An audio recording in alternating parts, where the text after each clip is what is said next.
Ya, Assalamualaikum warahmatullahi wabarakatuh. Okay, so cikgu nak explain berkaitan dengan soalan yang ni. Okay, so soalan ni dia cakap after standing for a long period, okay, dia berdiri dengan satu jangka masa yang lama, okay, semasa perhimpunan sekolah, a boy fainted. Okay, maksudnya dia budak lelaki tu pitam, terus pitam. Lepas tu maksudnya dia dah bagi clue kat sini, bagi stimulus. Daripada soalan ni dia dah bagi stimulus. Orang tu berdiri lama sangat. Lepas tu dia terus pitam. Lepas tu dia bagi satu lagi clue. So ini clue pertama. Okay, stimulus pertama. Stimulus kedua dia kata it was then found that his blood pressure is low. Okay, dia dah bagi clue kat sini. Maksudnya clue dia blood pressure low.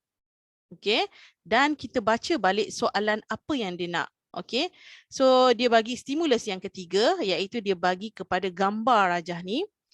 Dan soalan dia tanya based on the diagram.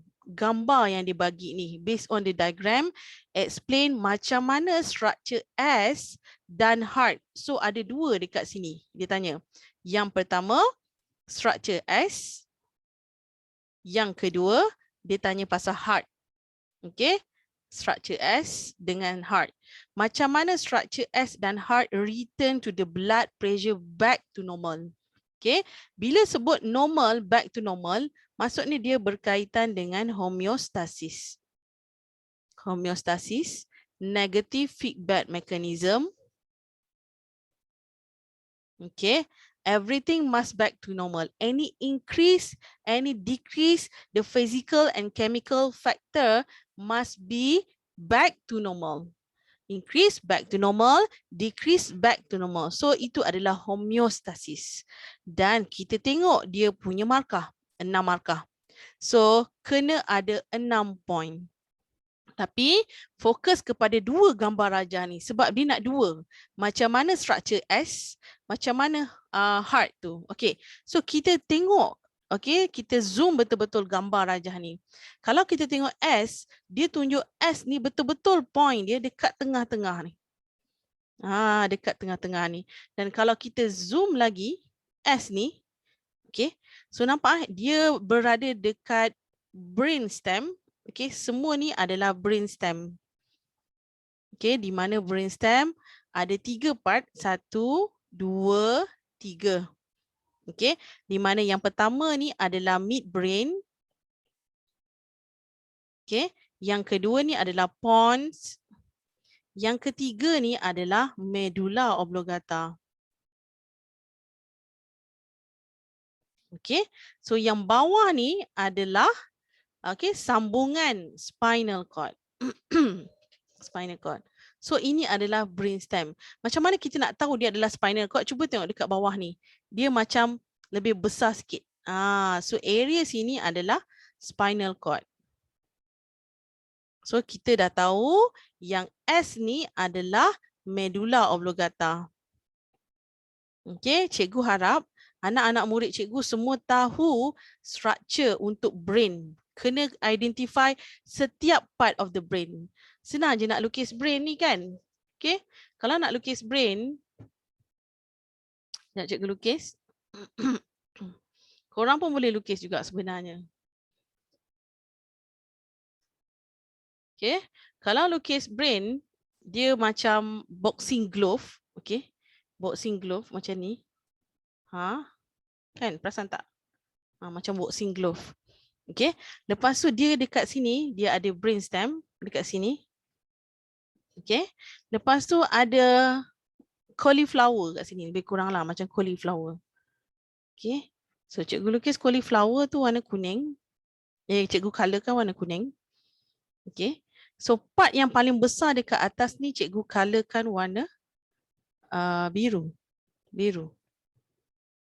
Okay, biru. Bagi korang nampak sikit. And then batang ni, bukan batang, brainstem ni, kita warnakan warna purple, bagi korang nampak sikit. Dan barulah kita boleh label. So, yang bahagian besar ni adalah cerebrum. Ni memang kena ingat, wajib ingat semua orang. Okay. Yang cauliflower ni adalah cerebellum. Okey. Yang ni yang tadi kita bincangkan tadi, iaitu ini adalah brain stem. Okey. Di mana semua orang tahu pasal cerebrum, kena tahu, iaitu berkaitan dengan hearing, berkaitan dengan speech, lepas tu berkaitan dengan movement, so tu memang kena semua tahu, maksudnya kalau kita bagi speech tu, kita give the right word to communicate, macam tu area dekat mana.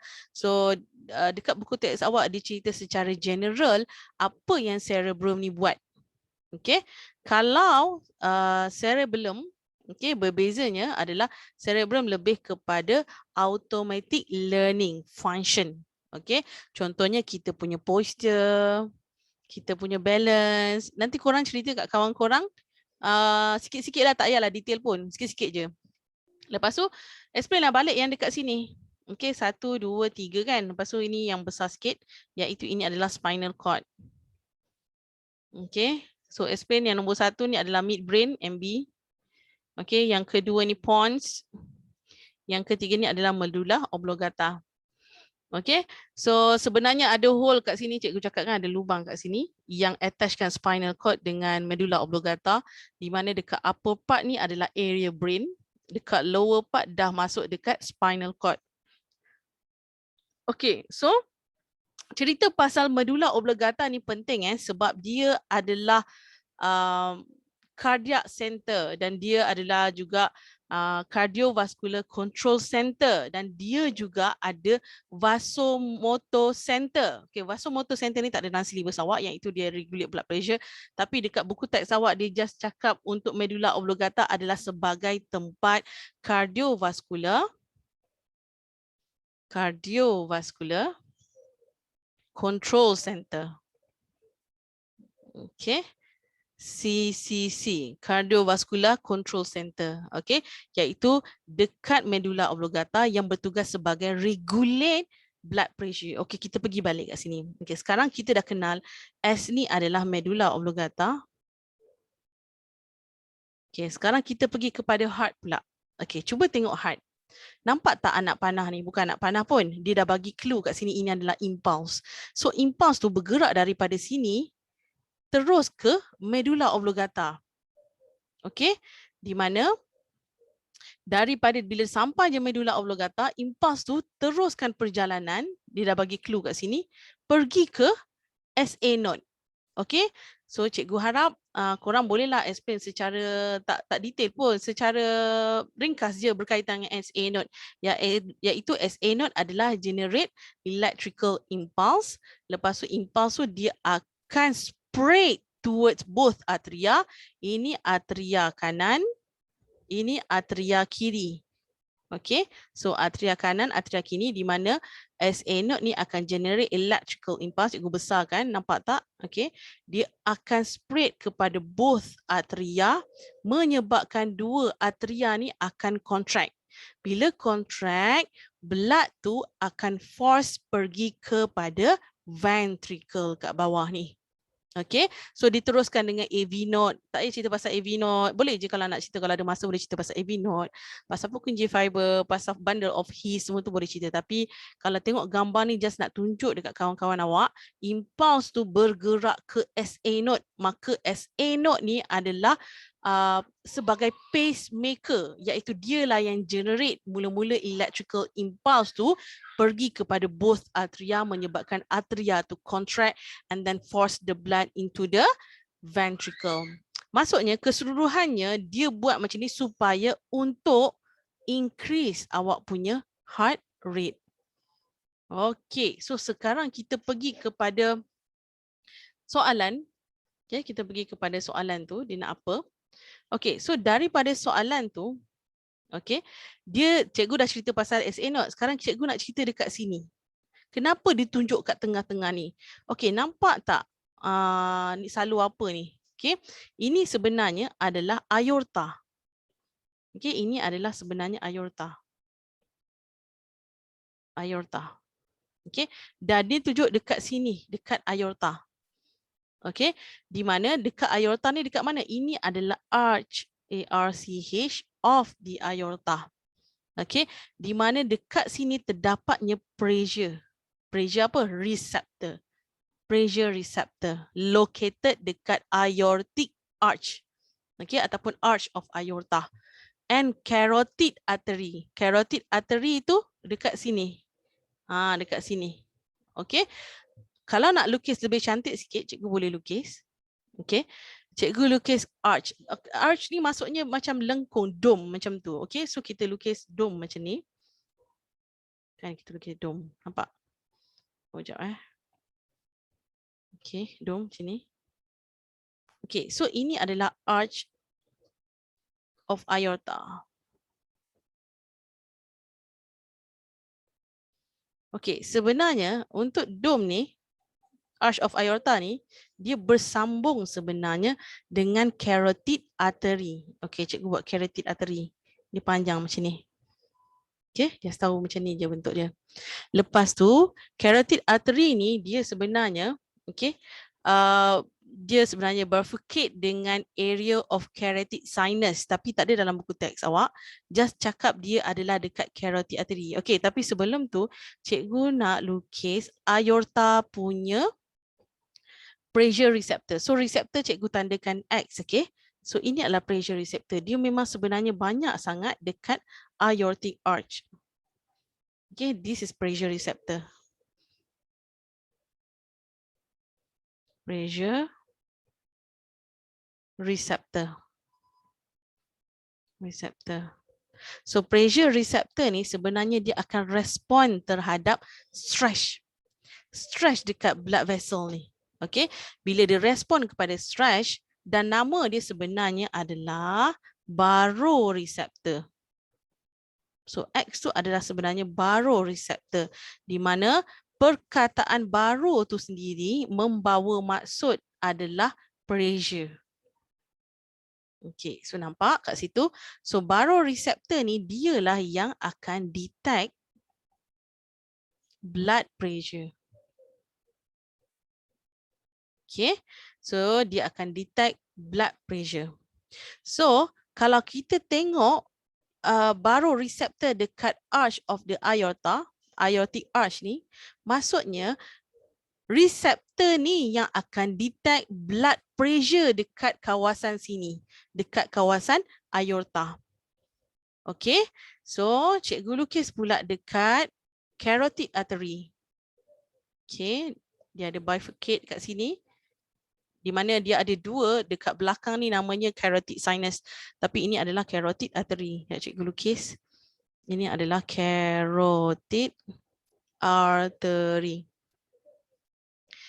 So, dia juga ada receptor, baroreceptor. So, baroreceptor cikgu lukis X juga, iaitu dekat area sini. Okey, dekat area sini. Dia kenapa dekat sini? Sebab dia memang dekat dengan carotid sinus. Okey.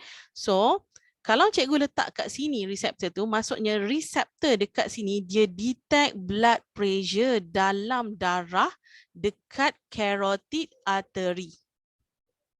Okay, so tadi cikgu ada lukis brain kan? Mana cikgu lukis brain tadi? So brain, wah kecil rupanya cikgu lukis. Okay, so brain tu awak ambil je daripada sini. Okay, sekejap cikgu ambil. Copy. Okay, cikgu letak kat sini. Okay, kejap cikgu crop kejap. Ada crop tak kat sini? Tak ada pula. Okay, cikgu letak kat sini sekejap. Lemak macam mana Baiklah. Paste. Okay, cikgu letak kat sini. Okay. Ni kecil kan, maksud ni aorta, ini kawasan brain dekat atas. So cerita dia, okay. So aorta ni dekat receptor ni dia akan berkumpul, cikgu purple, okay, membentuk nerve fiber. So dia ada nerve fiber dekat sini. Okay, nerve fiber dia masing-masing, di mana nerve fiber ni dia akan hantar, okay, nerve impulse tu daripada receptor tu, dia akan pergi ke medulla oblongata dekat sini. Okay, bila dia pergi kat sini, maksudnya dia hantar nerve impulse kat sini, nerve impulse.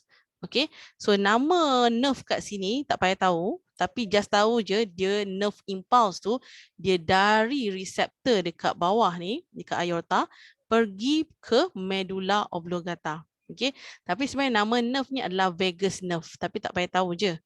Just tahu dia adalah nerve impulse. Okay, same goes dekat carotid artery.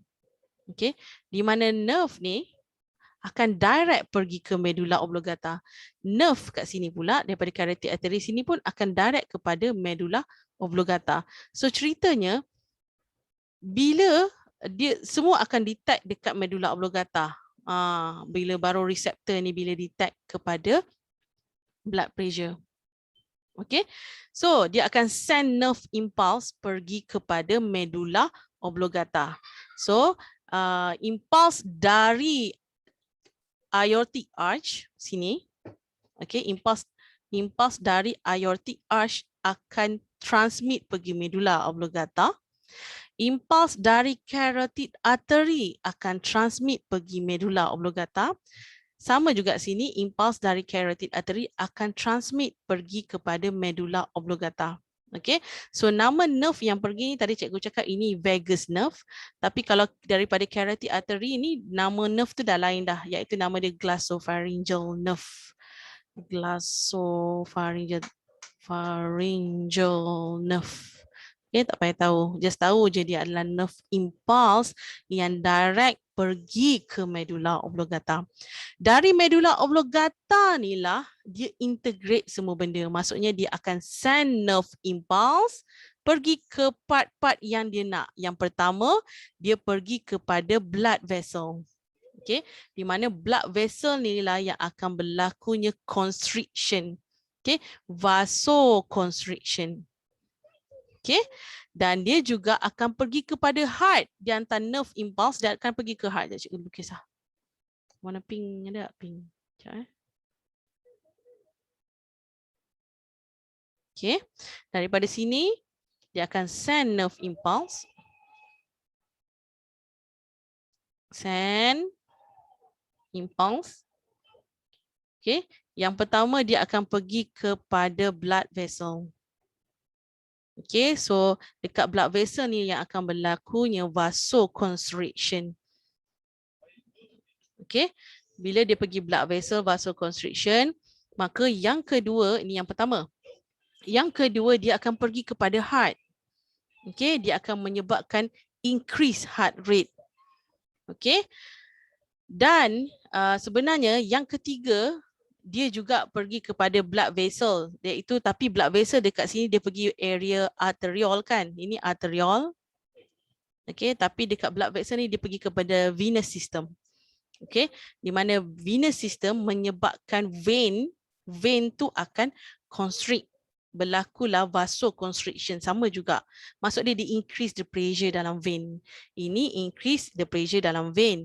Ini increase the pressure dalam arterial. Tapi dalam buku teks awak dia cerita 1 dan 2 saja, iaitu berkaitan blood vessel dengan heart rate. Okey, so kalau kita tengok sekarang, okey, apa yang berlaku jika blood pressure low? Budak tadi pengsan. Okay, dia pengsan, dia cakap blood pressure low dan macam mana kita nak back to normal. Okay, so ikut daripada apa yang awak belajar daripada gambar rajah ni, maka awak cakap bila lelaki itu ataupun budak itu blood pressure dia drop, maka baru reseptor dekat aortic arch and carotid artery less stimulated. Okay, bila blood pressure low, maka dia ada dekat blood vessel tu very little stretch. Dia tak stretch banyak tau. Dia stretch sikit je. Sebab baru reseptor ni tadi cikgu cakap, dia boleh detect dia punya stretch dekat wall dekat sini kan. Okay, sebelum tu jap. Blood pressure. Apa maksud blood pressure? Maksudnya pressure dekat wall tu. Okay, sama ada kalau dia stretch, kalau dia tak stretch, dia kurang stretch. Sekarang ni dekat aortic arch, dia detect kat sini blood pressure dia low. Maka sebab kalau blood pressure dia low, maka very little stretch on the blood vessel. Okay, so baru reseptor dengan aortic arch, dekat aortic arch dengan carotid artery less stimulated. Okay, sebab blood pressure low, that's why dia less stimulated. Kalau blood pressure increase, maka dia more stimulated lah.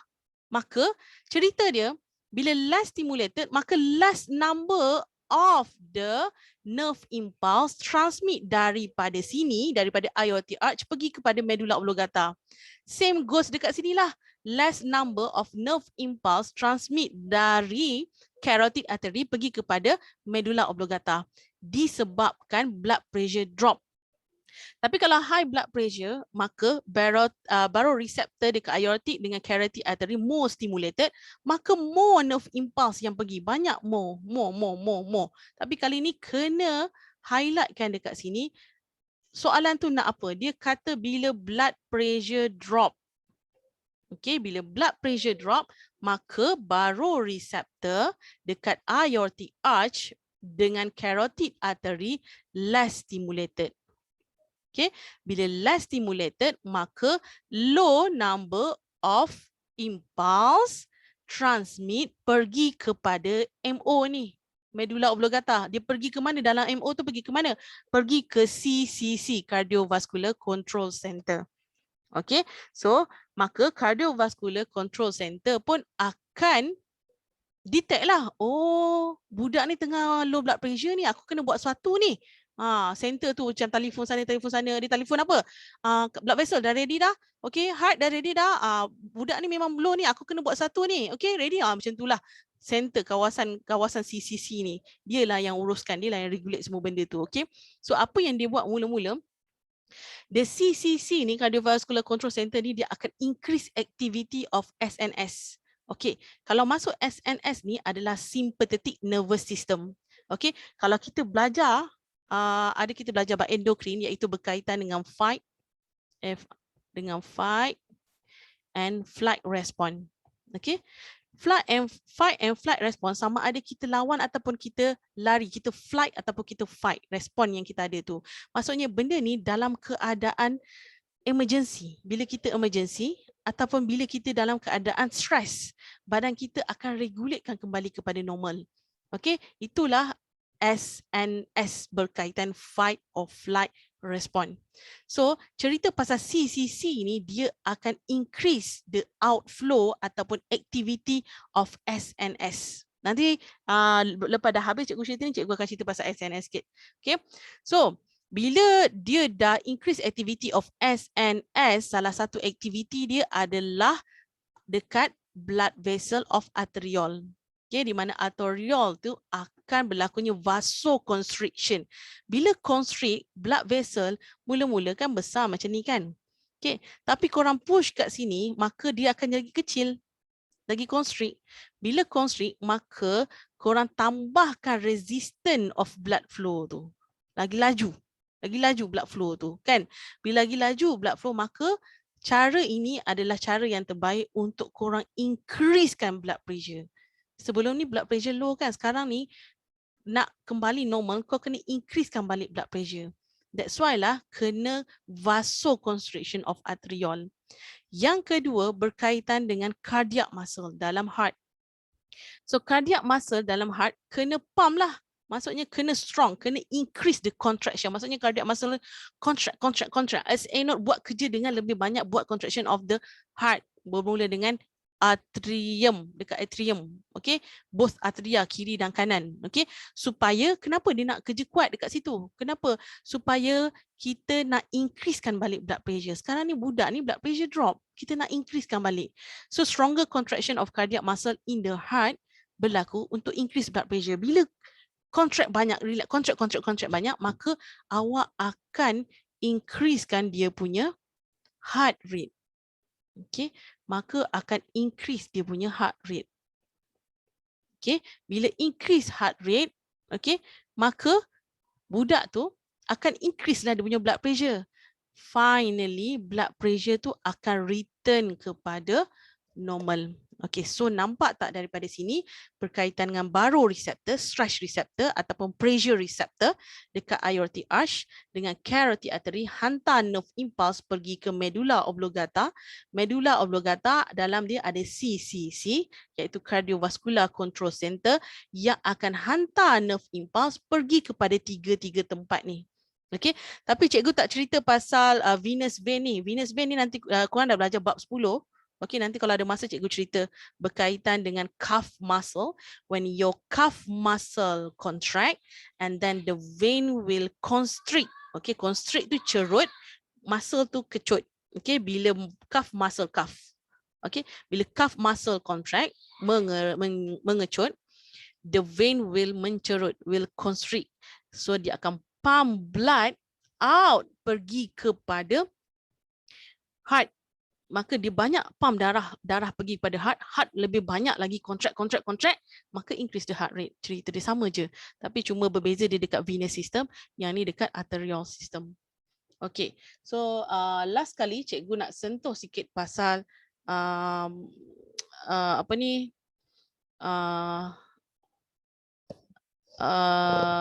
sympathetic nervous system. Okay, so yang korang belajar basic yang sebelum ni nervous system.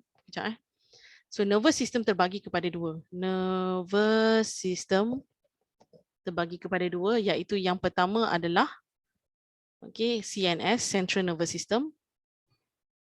CNS, Central Nervous System. Yang kedua PNS, Peripheral Nervous System. Di mana kalau CNS ada dua je, iaitu berkaitan dengan brain. Ini dalam buku teks awak. Boleh tengok gambar nanti. Iaitu berkaitan dengan brain dan spinal cord saja. So kalau PNS, PNS berkaitan dengan korang punya sensory, dia terbagi kepada dua, iaitu sensory division, dengan motor division. Di mana sensory division berkaitan dengan sensory neuron. Ingat tak korang belajar pasal sensory neuron yang boleh detect dekat receptor tu, ada receptor pain, cold, hot, semua-semua itulah. Kalau motor division berkaitan dengan motor neuron, dan korang kena ingat balik apa yang korang belajar masa nervous system, di mana sensory neuron dia hantar nerve impulse pergi ke grey matter of the spinal cord, ke sini. Maksud dia towards to CNS, Central Nervous System. Manakala motor neuron daripada grey matter of spinal cord, dia pergi keluar, pergi kepada effector. Maksudnya daripada CNS to PNS. So sensory PNS pergi kepada CNS. Manakala motor neuron daripada CNS pergi kepada PNS. Maksudnya diorang ni connect to each other. Maksudnya PNS dengan CNS ni. So dah nama motor division. Motor tu maksudnya pergerakan, movement. So kita highlightkan dekat sini, dekat motor division, iaitu motor division sebenarnya terbagi kepada dua. Ini dalam buku teks awak pun dia cakap benda yang sama, apa yang cikgu cakap, iaitu yang pertama adalah somatic. Somatic nervous system. Nervous system. Yang kedua adalah autonomic. Autonomic nervous system. Kalau somatic tu maksudnya adalah soma, maksudnya badan, body. So somatic ni maksudnya body. Berkaitan dengan body. Dia lebih kepada voluntary action. Voluntary. Kalau autonomic, dia automatic. Iaitu berkaitan dengan involuntary. Kalau voluntary action menyebabkan korang sedar benda tu dan korang volunteer benda tu consciously. Contohnya dalam kes ni adalah skeletal muscle. Skeletal muscle. Maksudnya kalau korang nampak benda yang tajam, benda yang panas, korang akan menjauhi daripada benda tu. Maksudnya itu adalah pergerakan skeletal muscle korang. Itu adalah voluntary. Voluntary action. Kalau involuntary pula terdiri daripada dua, iaitu yang pertama adalah sympathetic nervous system dan yang kedua adalah parasympathetic nervous system. Sekejap cikgu tulis.